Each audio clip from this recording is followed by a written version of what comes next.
እጀታው መጋዙ ባገጠጡና የተሳሉ ጥርሶቹ ሰውነቴን መከረታተፍ ከመጀመሩ ህመሙ ሁለመናዬን አዳረሰው። ስቃዩ ከልክ በላይ ነበር።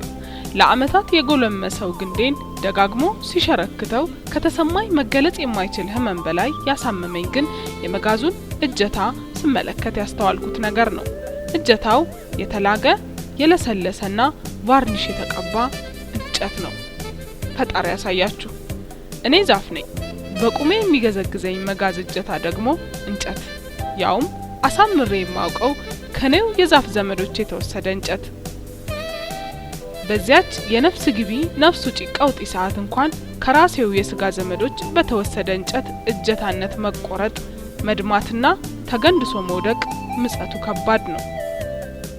የሆነው ሆኖ በብረት መጋዙ ተገዝግዤ የመሞት እጣ ፈንታዬን ተቀብየዋለሁ። በቁስሌ ላይ እንጨት የሰደደው በመቃብሬ ላይ በፌዝ እያፏጨ ዳንኪራ የሚረግጥ ወገን እንዳለ የተሰማኝ ግን ከእለታት አንድ ቀን እንደኔ በዛፍነት ቆሞ በነበረ የገዛ ወገኔ ወደ ሞት የማደርገው ጉዞዬ መፋጠኑ ነበር። ስለዚህ የመጋዙን ጥርሶች ካደረሱብኝ ጉዳት በላይ እኔን ለመግደል የተባበረውን መሰለኝ ሳስብ ክፉኛ ቃሰጥኩ። ከዚያ የመጨረሻ አስተንፋሴን ስወስድ እንዲህ ብዬ ጸለይኩ። ፈጣሪ ሆይ ከእንግዲህ ነፍሴ ያንተ ናትና እንደ ፈቃድህ አድርገኝ።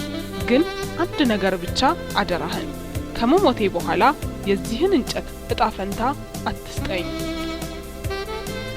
ከደራሲ ህይወት ምሻው የቴሌግራም ገጽ የተወሰደ